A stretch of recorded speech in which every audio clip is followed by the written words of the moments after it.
Попова са заявили, че желаят да сключат граждански брак. Документите са прегледани и уточнени. Гражданският брак може да бъде сключен на законно основание.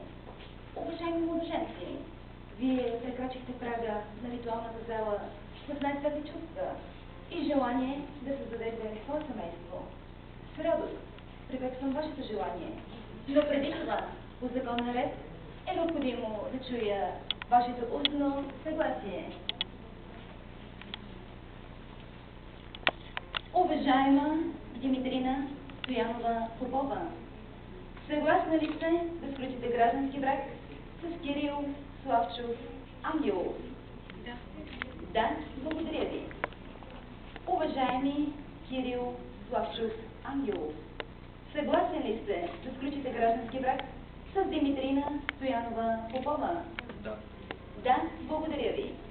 Уважаеми кумове, уверени ли сте, че младото семейство се познава добре и че по своя собствена воля и желание са решили да сключат граждански брак? Да, благодаря ви. Съгласно Семейния кодекс, имайки в предвид вашата писмена декларация, следва вие и вашите кумове да положите подписите си върху акта за граждански брак. Моля първо полуката.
Днес, 14 февруари 2011 година, съгласно закона, обичая и от името на кмета на община Дупница, тържествено обявявам гражданският брак на Кирил Славчов Ангелов и Димитрина Стоянова Ангелова за сключен.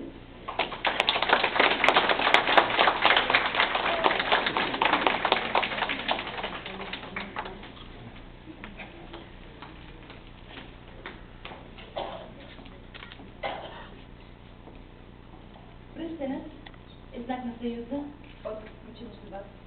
Отпечатък за честност, за вярност на мъжа към жената и на жената към мъжа.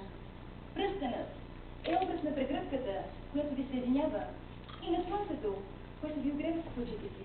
Линията на пръстена няма край, както не бива да има и край. Вашият стремеж е един към друг. Моля младоженците да разменят брачните си кълци.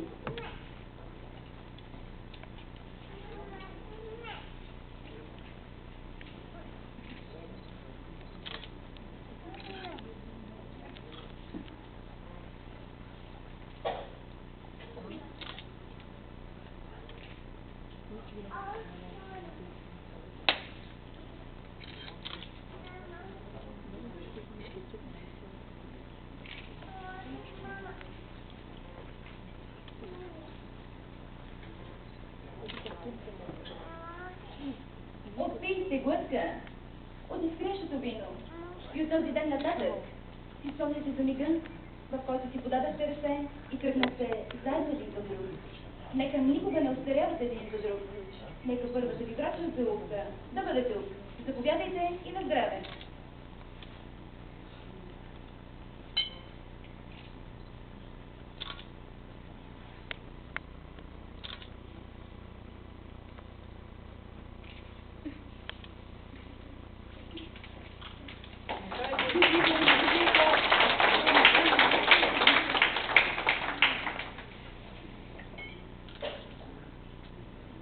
На здраве и за кумовете. Нека да кажат какво е виното. Заповядайте.